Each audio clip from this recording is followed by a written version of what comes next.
Sampurasun. Haturan pamiarsa wilujeng tepang dangu deui dina acara dongeng Sunda. Carios anu kapihatur nyaeta Ngalajur Nafsu karya Bapa Entang Sumarna. Simkuring Asep Hadian ngahaturkeun wilujeng ngadangukeun.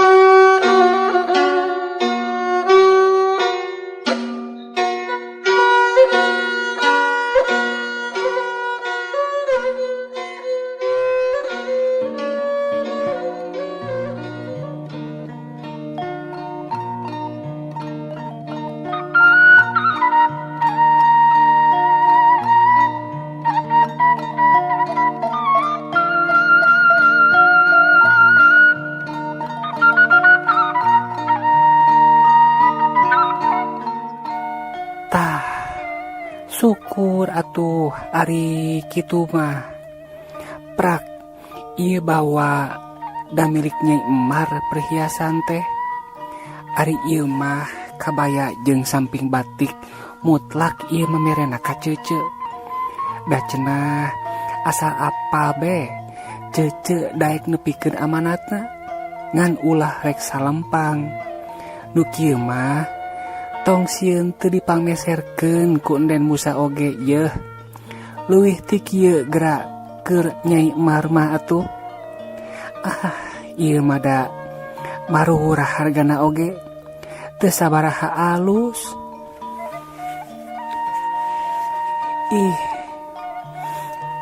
Mangga wae cece. Nuhun. Ieu ge mani sabarahaeun atuh ditampi ku abdi kitu kalayang kabingahan. Tada teuing be emak atau heunana rehna abdi aya anu mikanyaah kieu bari bro merena mah cacak aya anu ngocal-ngocal nyarita ka emak rehna mikahayang ka abdi nu teu puguh usahana ge teu acan puguh deui gawena. Geus majah teh mah tarima be cenah ceuk emak keur pibatureun oge sangkan urang teu keung teuing. Aya anu tanggung jawabna ari maneh geus boga salaki mah kitu ceuk emak teh ceuk Ros. Nya komo ieu atuh lain teu puguh deui gawena ge jelema beunghar.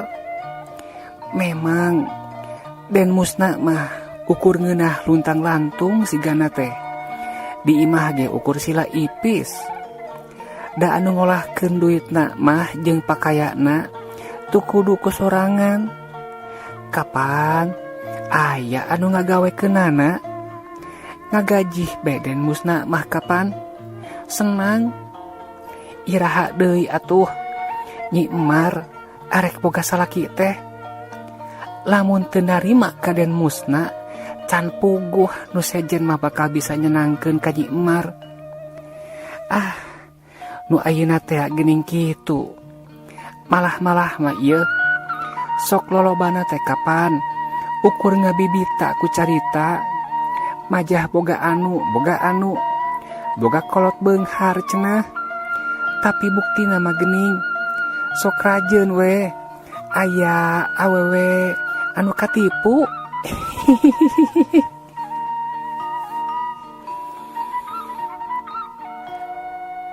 Sumohon atuh ceuk. Dupi ayeuna mah abdi rek balik bae. Bisi emak kaburu sumping daganganana. Meureun dirorompok teh kapan henteu aya sasaha. Ceuk Nyi Marsina.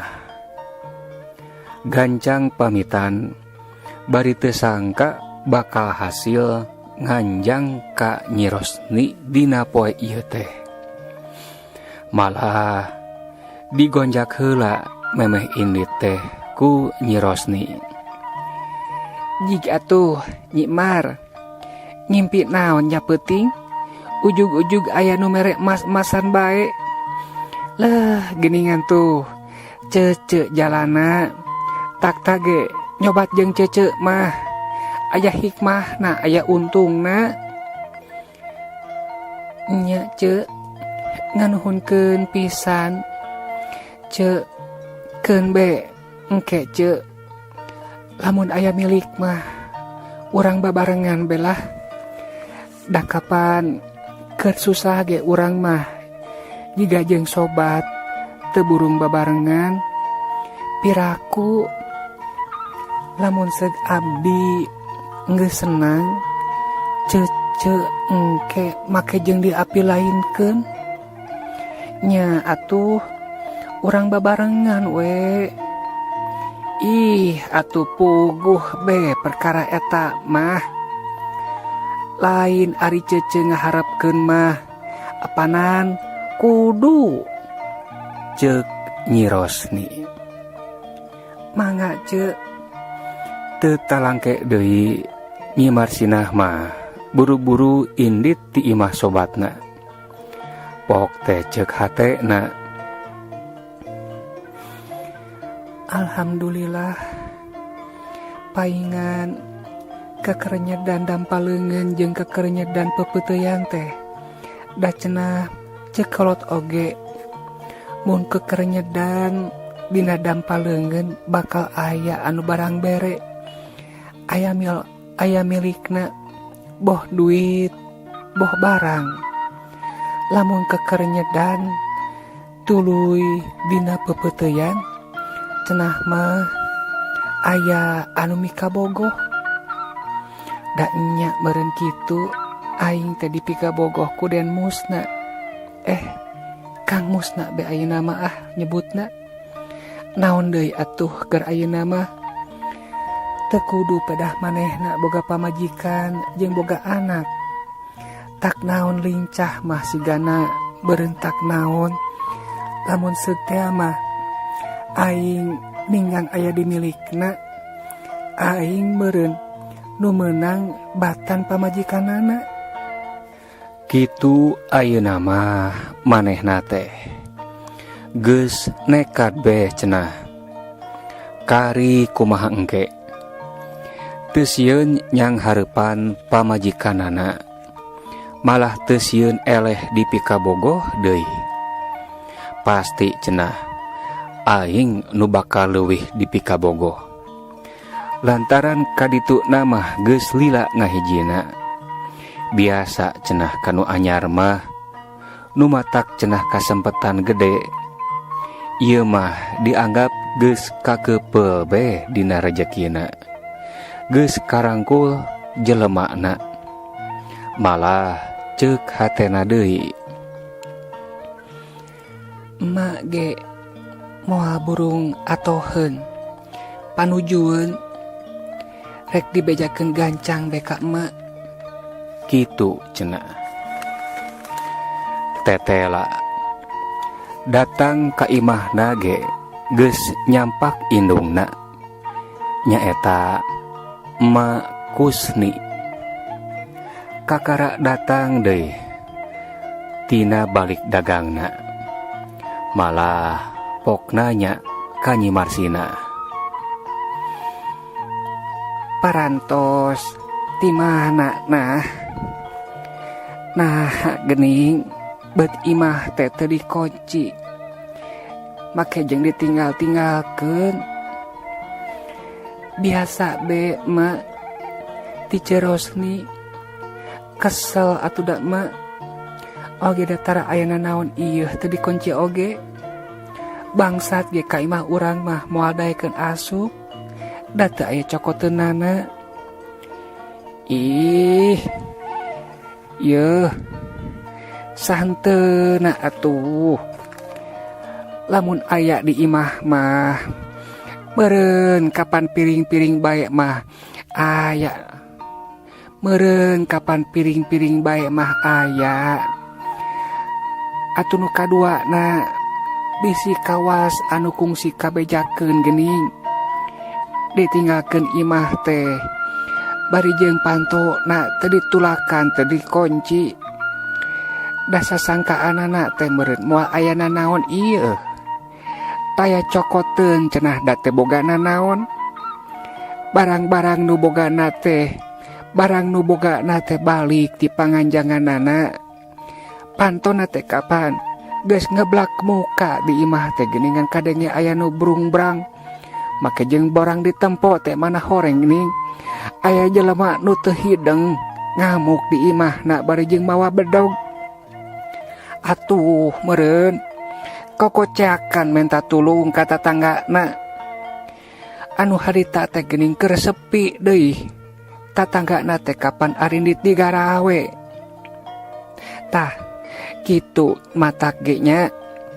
Ari pentingna rek indit-inditan mah panto teh dikunci. Samalah ulah sok rasa maneh najan urang aya di imah. Saupamana ti peuting yeuh kungsi kapan kabejakeun model nu bieu deui bae. Ti peuting teh nu boga imahna jongjon uplek ngararobrol malah makapan liwat isya harita teh. Ari panto beureun rasa maneh can rek sare teh teu ditulakan. Nya meureun jongjon be ngarobrol. Bus teh ya anjing edan asup nyurungkeun panto. Lain ti ribut atuh geuningan jabati aya nu digegel teh ku anjing edan. Nu matak mun keur ngobrol ti peuting teh di jero imah kudu be atuh tulakan panto mah. Gampang ari urang aya perlu kaluar mah naon hesena buka tulakna. Atawana lamun ti peuting aya semah pupuntenan gampang kapan buka betulakna teu sabaraha hesena tur lilana. Ceuk indungna mapagahan. Ih mak, nyaeta hilap tadi teh tos beberes jauh keluar be. Padahal ieu kunci mah dibabantun diselapkeun kana kutang. Cenah bari nemongkeun kunci ka indungna. Ih panyakit limperan teh kolot teh budak ngoranya. Geus puguheun emak-emak geus kolot sok limperan teh. Ceuk indungna. Tapi ieu mah limperan teh dinten ieu hungkul mak. Limperan anu ngadatangkeun milik gede jeung rejeki nomplok. Kitu cenah. Asa kajalanan. Niatna rek buru-buru bebeja ka indungna tina agulna meunang rejeki nomplok. Asa nimu suung ceuk paribasana. Anu teu diarep-arep jogok be. Aya hareupeun suung anu malentung.